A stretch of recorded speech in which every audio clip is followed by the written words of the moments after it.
I saw an article online that had a list of 10 habits that scream, I'm trying to look wealthy. So I'm going to go through those today and give you my opinion. And also later, I'll share 3 proven steps that will actually help you become really wealthy, like in the real sense of the word, which is key. All right, drop your reactions in the comments as we go, and be sure to like, subscribe, and share this video with a friend. All right, number 1, the article says excessive displays of wealth. So luxury cars, flashy logos, high-tech gadgets. And it is kind of this idea that like insecurity is loud and confidence is quiet. And so when you see people that are so big and so out there with their money, usually it is a sign of like, okay, what are they trying to prove maybe as a person? And or are they just trying to prove that they are successful? And because of that, they may or may not even have the money, but they're trying to look successful. So I would agree with this one.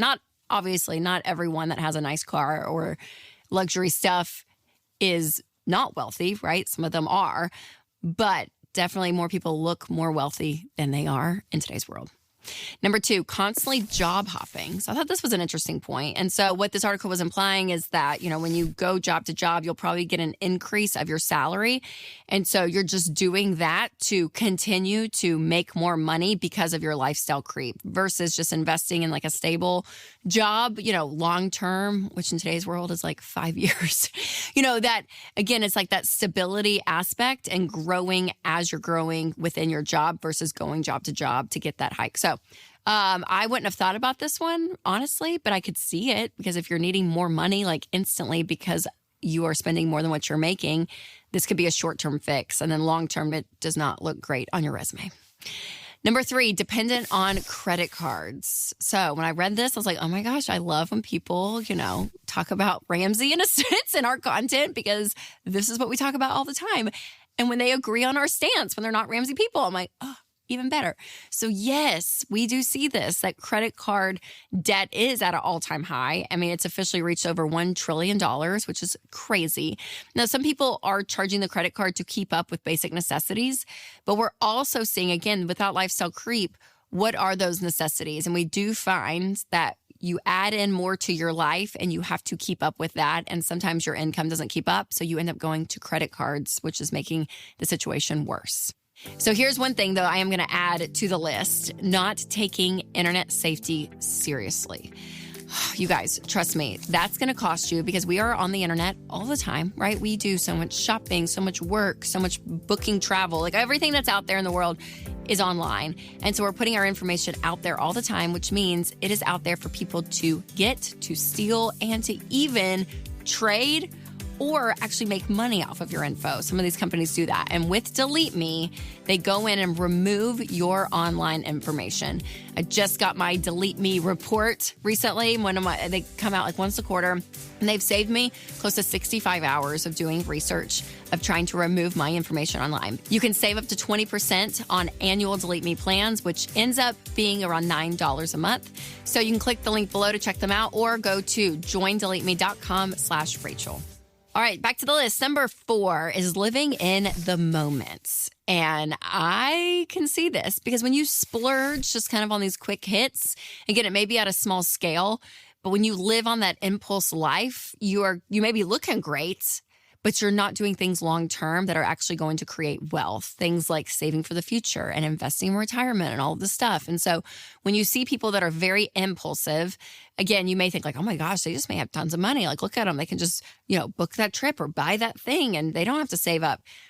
Well, sometimes they're charging it to debt. Like sometimes they're using debt to do that. And because of that, then they are, again, digging deeper in this hole, financially speaking, because in order to get out of that, they have to pay all that off before they start saving and investing. So what's crazy is people that actually have more patience end up becoming wealthier because they look at the long term versus the short term.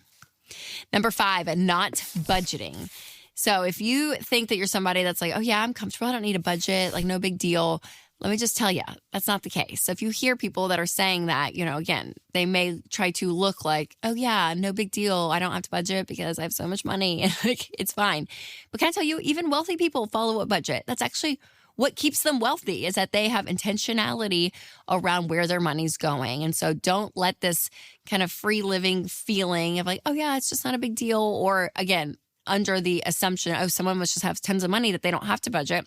No, wealthy people have a plan for their money. And so if you need a monthly budget, make sure to check out Every Dollar. It is so easy. It is so effective for budgeting. Number 6 is obsessed with appearance. And so it can be expensive, you guys, like to get all the beauty treatments and all the bougie designer clothes and the shoes and the accessories and the vacations and like all the things, like all of that is very, very expensive. And when you're obsessed with that, and that's where you're putting all of your money and or all of your debt towards, it's getting you nothing. Because at the end of the day, not only does it not fulfill you emotionally when you're just buying stuff and crap that you don't need, but it's also, you're putting money into things that, again, I'm not against some of those things. Like if you want to do Botox or buy a nice bag, like again, I'm not against those, but it's the priority of which you are living your life. And for a lot of people that are just trying to keep up, they end up spending money and sometimes money they don't have to keep up that appearance because they're so obsessed with it versus saying, oh yeah, I'm so confident in who I am that like, I don't need all that stuff. If I want it, it's fine, but it's not this need. And when it becomes a need, you become desperate and you end up spending so much money on it. All right, number 7 is avoiding important financial discussions. People that just like don't want to talk about it, there may be this level of denial and they may not want to see it, right? So if someone does have the ability to say, oh yeah, we have some margin and some peace in this area of our lives, you're more likely to talk about it. And so it can be very uncomfortable to talk about money, especially if you're not in a good spot financially. So if someone is very reluctant, either they've had like really big past hurts in their life, or they get to this point where they're like, oh yeah, I've made so many mistakes. I don't want people to see it. All right, number 8 is lack of financial knowledge. So this is interesting because I always say that personal finance is 80% behavior. It's only 20% head knowledge, but there is still that 20%. Like you still want to be able to understand what is going on with your money. And that's everything from like your mortgage rates to what a retirement match is in a 401k, what leasing a car is versus, buying a car with cash or on payments. And so understanding how money works is always very, very crucial. And if people don't know the basics of that, but yet they look like they're doing really well, I probably have some questions. Number 9 is always needing to have the latest and the greatest. So people that are really secure, like they don't need to prove it, right? By being like on the forefront of every single trend. They're okay. They're confident in their own skin. But again, back to that idea of just spending to show an appearance of something. If that is constant in someone's life, again, I would be curious about how they really are doing financially. And number 10, no long-term financial goals. So this was a good one. And I agree. Like if you are living in the moment day in and day out, like you're probably going to end up being broke. And I'm all about being present, enjoying your life.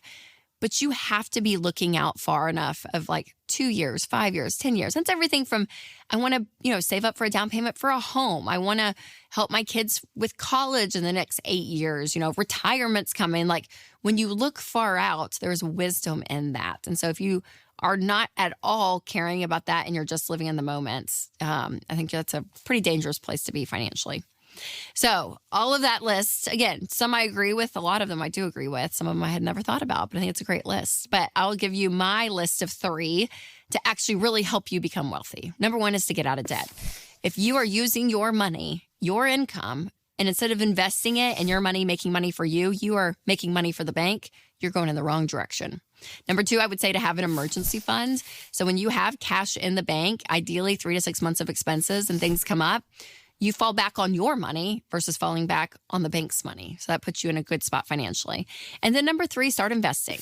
When you invest 15% of your income into retirement, it is a beautiful thing. What happens over the long term, compound interest is wonderful. So again, living debt-free, having savings and investing, like it sounds so simple and it's not flashy and exciting. But let me tell you, just put those rhythms in your life, have fun on top of that. But it's amazing the peace and the stability that comes with that.